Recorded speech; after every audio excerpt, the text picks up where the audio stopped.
सत्संग की आधी घड़ी तब के वर्ष 1000, तो भी बराबर है नहीं, कहे कबीर विचार।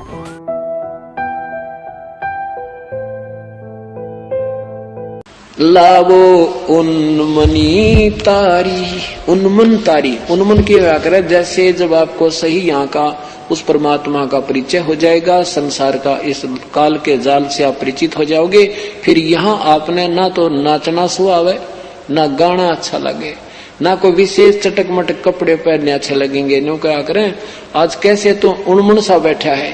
जो इंसान ज्यादा मायूस कोई दुखी सा होकर बैठ जाता है तो उसने न्यू क्या करें, ये तो भाई उन्मुन सा हो रहा, यानी बिल्कुल गुमसुम सा रहने लगा। तो कहते हैं ऐसे उन्मुन तारी लाओ, ये समाधिस्थ होने के हठ योग मत करो। जब आपको जो पता लग जाएगा काल का भयंकर जाल है, अरीब कह जाइए डोर छूट गई तो गदा बना पाऊंगा, ये भगवान बुरा हाल हो जाएगा, तो फिर आपको डर लगेगा, आप एकदम चिंतित रहने लगोगे, आपका ना हंसने ना खुशी होने किसी चीज को दिल नहीं करिए। जैसे एक बार आदरणीय नानक साहिब जी से एक भक्त ने कहा, प्रभु आप हर समय मायूस रहते हो, आप उन्मन से रहते हो, संतो फकड़ होते हैं, आपको क्या चिंता है। स्वामी आदरणीय नानक साहिब जी कहते हैं ना जाने काल की कर डारे, किस विध ढल जा पासावे, जिनाते सरते मौत खुड़क दी उनानों केड़ा हासावे। नानक साहब कहते हैं कि भाई ना जाने कब के बिजली गिर जाए यहाँ पे, एक सेकंड पहले पता नहीं होता, एक सेकंड में के हो जाए, घर के पूरे परिवार का विनाश हो जाता है, पूरा क्षेत्र गर्क हो जाता है, भूकंप आ जाती है, लाखों लोग मर जाते हैं। कहते फिर यहाँ किस चीज पर खुशी मनाऊं, मेरे तो कोई बात समझ में आती नहीं जिस पर मैं प्रसन्न रहूं। ना जाने काल की कर डारे, किस विध ढल जा पासावे, और जिनाते सरते मौत खुड़क दीवनानु केड़ा हासावे। तो यहाँ गरीबदास जी संकेत कर रहे हैं कि ऐसे लोला उस मालिक में, ये भगवान इस जीवन समाप्त होने से पहले यू काम बन जावे जिसके लिए हम आए हैं।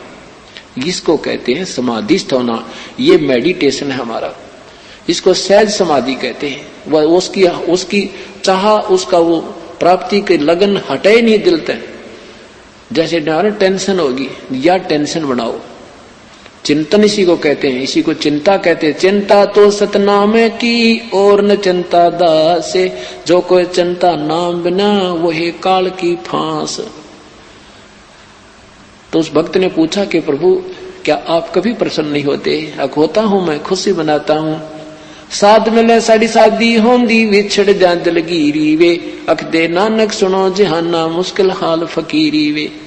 जब मुझे कोई भक्त मिलता है ना, और मेरी रह मिलाता है, मेरी बात को स्वीकार कर लेता है और मेरी बात को समझ जाता है, क्योंकि उसमें श्री नानक जी की बात ने भी कोई मानने वाला नहीं था, क्योंकि हिंदू धर्म में जन्म था, श्री राम कृष्ण पर सारे आधारित थे, परमात्मा को वो आंखों देख चुके थे, बेई नदी से। आप दिखाएंगे आपको रात्रि में या कल समय जब आएगा उनकी कथा का, तो उस समय वो देख चुके थे कि सचमुच ये तो काल का भयंकर जाल है। फिर वो समझाने लगे कि ब्रह्मा विष्णु महेश से ऊपर कोई और शक्ति है।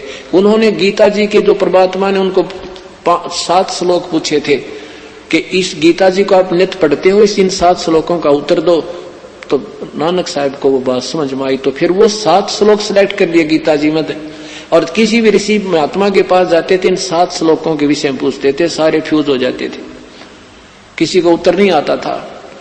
तो पहले हिंदू धर्म में जन्म होने के नाते वो भगवान श्री कृष्ण और राम इसके विष्णु जी के उपासक थे, और जब ज्ञान हुआ तो वो त्याग दिए, जनता को समझाने लगे ये परमात्मा पूर्ण नहीं है। फिर दुनिया सारे उनके उलट होगी, उनके पिताजी उनको कहने लगे तू के पैदा हो गया हमारे, बता। भगवान विष्णु ने भी ना मानता, और उसके और तो माने कहाँ थे। तो कहने का भाव ये है कि साध मिले साड़ी शादी होंदी, जो मेरी बात को मान लेते हैं और समझ जाते हैं काल के जाल में फंस रहे हैं, तो उनको देखकर मैं बड़ा खुश होता हूँ। और वो चले जाते हैं ना, मुझे दुख होता है कहीं काल के दूत इनको फिर ना खराब कर दे। साध मिले साड़ी शादी होंदी, विछड़ जा दिलगीरी वे, अख दे नानक सुनो जिहाना मुश्किल हाल फकीरी वे। तो यहाँ परमात्मा कहते हैं अवधू जोड़े अलख से यारी, और लावो उन्मनी तारी। उन्मनी तारी माने लो, उसमें उन्मन लो लगा लो, ले लगाओ उसमें। भाई जो गुरु बचन पे डट गे रकट गे फंद 84 के, कट गे फंद 84 के, रकट गे फंद 84 के। भाई जो गुरु बचन पे डट गे रकट गे फंद 84 के। वस्तु मिली ठोर की ठोर, मिट गई मन पापी की दौड़। और अधिक जानकारी वसंत रामपाल जी महाराज जी से निशुल्क नाम दीक्षा प्राप्त करने के लिए संपर्क करें। हमारे संपर्क सूत्र है 8222880541 8222880542। आप नीचे स्क्रीन पर दिए गए हमारे अन्य नंबरों पर भी संपर्क कर सकते हैं। विजिट करें हमारी वेबसाइट पर। हमारी वेबसाइट है www.jagatgururampalji.org। अगर आप ये वीडियो YouTube पर देख रहे हैं तो हमारे चैनल को सब्सक्राइब करें और बेल आइकन को दबाना ना भूलें। अगर आप Facebook पर ये वीडियो देख रहे हैं तो हमारे पेज को लाइक करें।